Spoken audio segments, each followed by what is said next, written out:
Good morning. This is the Automotive State of the Union. It's Tuesday, August 5th. I'm Paul J. Daly. It's Kyle Mountsier. Today we're talking about Amazon selling used cars, Rivian suing Ohio, and you've always wanted an Ikea inside a Best Buy. And if they could just put like a Wetzel's Pretzels inside the Ikea, inside the Best Buy, whoa! I don't think I need to go anywhere else in my life. I would be set.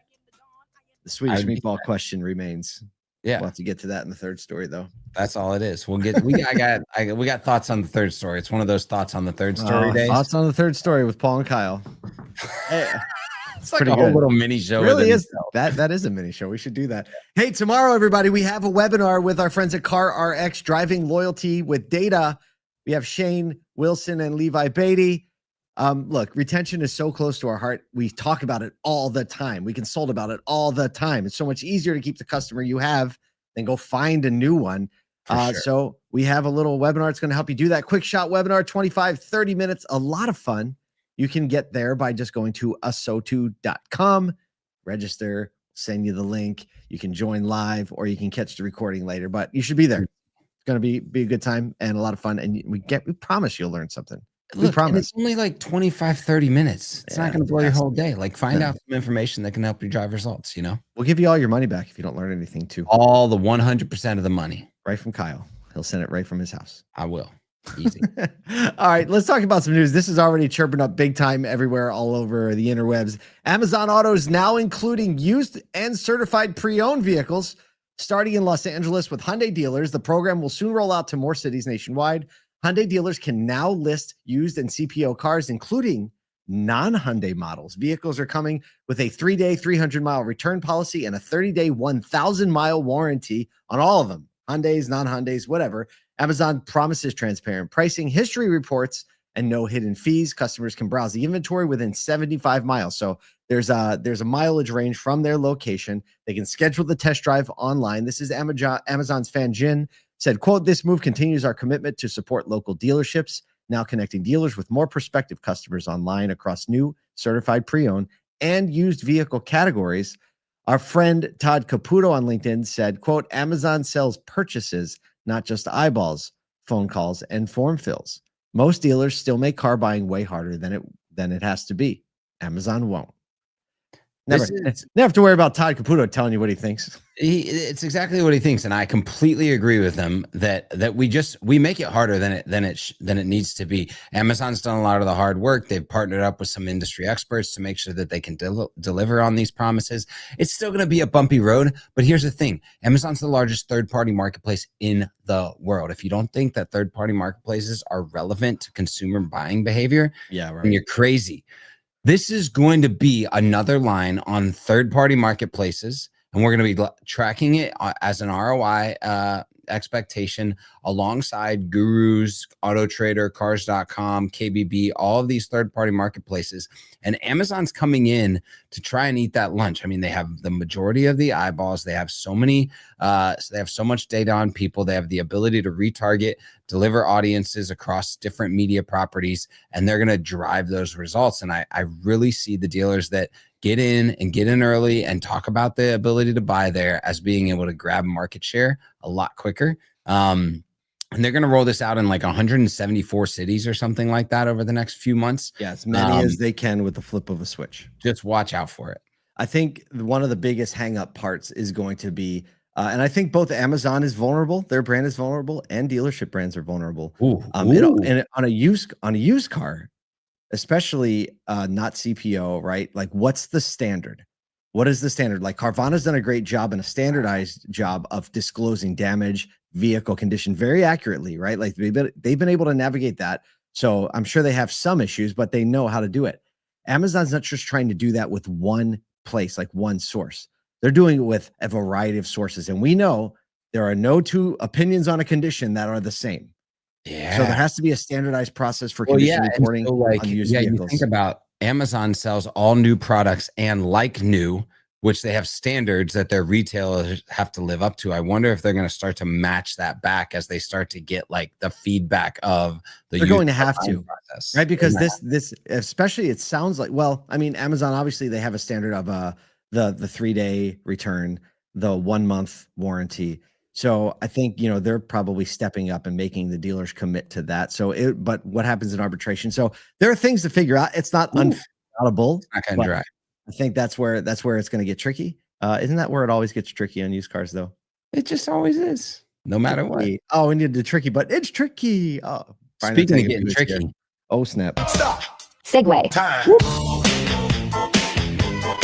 All right, Rivian is taking Ohio to court, the whole state at once, arguing the state's 2014 ban on direct-to-consumer state sales is unconstitutional, especially since Tesla was granted a carve-out to sell under the very same law.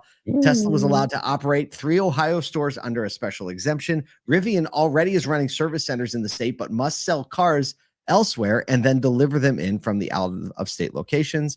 Rivian is saying the law shields franchise dealers and seeks an injunction to stop enforcement of the ban. Their filing states, quote, it reduces competition, decreases consumer choice, and drives up consumer cost and inconvenience, all of which harm consumers with literally no countervailing benefit. They worked on that one for a minute. Whoa. It's got some M dashes in there. GPT it's got helps. some M dashes, but I don't care if you train GPT to say that or what. Like they came with it. Here's the thing. What I'd be watching out for here is not whether or not this is not just like, oh, this is in Ohio. This will set a standard for the rest of states. If this thing gets if this thing gets the courts to say, nope, we're going to overturn this action and say, no, we're going to hold the line, that will set the standard for the rest of the states for probably at least another year or 2 years. Yeah. If Ohio, which is a battleground state, which is in the center of a lot of conversations, it's not quite as intense as like a follow state as a California, but if Ohio says, yep, we're going to let Rivian in too, it's going to trickle down to so many other states. They're going to watch what this ruling is. I mean, one of the arguments you often hear from the State Dealer Association, though, is like, we want a level playing field, right? Like we have regulations and we have things you have to operate under that they don't have to operate under, which is why they argue for the exemption. Tesla, obviously, I remember when they were granted that carve out, right? It was a really big deal. And in some states, they figured ways around it. In other states, like in New York, I think I told you this, like there's an Indian reservation that they sell out of a casino, right? They have a whole Tesla location and they sell out of that. So, Tesla can do it. Rivian can't. I see Rivian's argument if Tesla has an exemption, right? It's very arguable. Like, why can't Rivian have an exemption? That's the problem with exemptions. Here's my thing. If you're a dealer and you're afraid of this, it's probably because you're not set up right. Yeah. I'm going to call it like I see it, Paul. Yeah. I just think if you're afraid of another person coming in and selling your customers, it's because you haven't done the work. That's an interesting point, especially on retention, especially when you can get these used. Yeah. Yeah. It's tricky. That's 2 tricky ones in a row. Yeah. All right. Let's see. Speaking of real tricky, it's like a back bend acrobatic contortionist tricky. So for the first time ever, Ikea is actually doing a little partnership. They're teaming up with another retailer, and the partner is Best Buy. The collaboration will bring mini Ikea showrooms into electronic stores, starting with kitchens and laundry setups. The first 10 hubs launched this fall in Florida and Texas, naturally, averaging around 1,000 square feet for each. Customers can shop Ikea furnishings paired with Best Buy appliances and get design consultations even. 2 locations will serve as Ikea order pickup centers, expanding fulfillment options. The partnership mirrors Target's Ulta and Kohl's Sephora mini stores, kind of aiming at a one-stop home solution stop. Ikea COO Rob Olson says this new partnership is really allowing us to bring the Ikea experience closer to where people live. Okay. Yeah, so Best Buy's already got stores everywhere, and Ikea wants to do that, but they try and build these monstrosities. Wow. This is like a little pop-up shop style. So I have exclusive intel on the decision-making process on which retailers they were going to partner with. Okay. Inside the office, I've heard they were like, find a list of the companies that have the exact same colors as us as their brand. There was one clear winner. Right, literally Best Buy and Ikea. They feel like, to me, thinking about it, like the exact same Pantone, don't they? It's in your almost, mind? yeah, just like in my We're gonna mind's have to eye, fact they're check this. almost Okay. identical. I really do like the idea because I think IKEA has leaned into like audio over the years and wireless tech, and Best Buy obviously did that a long time ago, leaning into installations. I love one of my favorite parts of going in an IKEA store. I don't know why, is seeing these little apartments that they have set up. Oh, this is what it's like to live in This is what it feels 450 like, yeah. square feet in New York City. I think they have the opportunity to just set up some really cool and engaging little setups that integrate, audio visual tech, and just have, I think they're going to do great at this, and we'll see. But having the Best Buy locations serve as fulfillment centers, I think we've seen a lot of this, like Kohl's and Amazon, like working together to like, how can we like logistically come together to give consumers more options? Great. I mean, Kohl's, Sephora, mini stores, way different, right? Like Sephora mini store, you pick up this way overpriced little thing that your daughter's made you buy, and you put it in the bag and you go home. Key's a little different. Yeah, I'm not bitter at all. I think Best Buy actually gets the win on this. I've been on 3 different Best Buy stores over the last 2 years, and they are like desert islands. Really? At this point, at least where we're at. I don't know where. Is your Best Buy bumping? I have not. Our Best Buy is fairly busy when I go in, and the most recent ones I've been in have been in the Orlando market.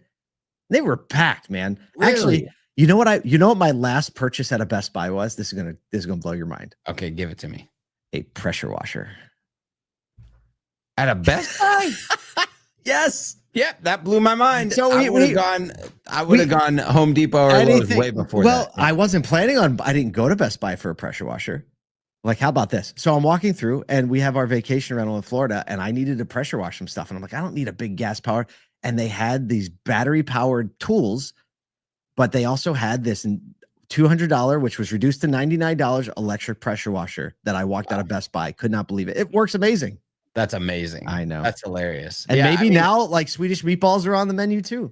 Okay, maybe Best Buy in Florida and Texas are bumping, and in Nashville, Tennessee, they're not. But I love, like, this is, and we've been talking about this a lot with a lot of different people recently, is elevating experiential elements in retail spaces is going to become high key over the next 3 to 4 years, because people are going to crave experiential, and IKEA is great at experiential. And if I can experience my speakers or my appliance in a space that I understand how it's going to look and feel potentially in my space, totally changes the game for the retail experience. I think this is going to go well. Josh Orr on the live stream says, build your own car with IKEA. The scary time you have left over, when you have leftover bolts, then what do you do? Think about this. Yeah. I mean, Amazon and Best Buy are like fierce competitors. I was like, this is where you buy the Slate truck in a Best Buy. Oh, yeah. They got the e-bikes too. Like, why not? I don't know. Best Buy. I have a lot of respect for Best Buy. They've stayed the course. Granted, Circuit City turned into CarMax, so they did okay too. Yeah, that's true. We're fans of that too. Listen, we hope you have an amazing Tuesday, whatever. We hope we get you thinking out of the box, because there's always something you can do to serve the customers better, so that all this news we talk about matters even less, because the customers want to keep coming back.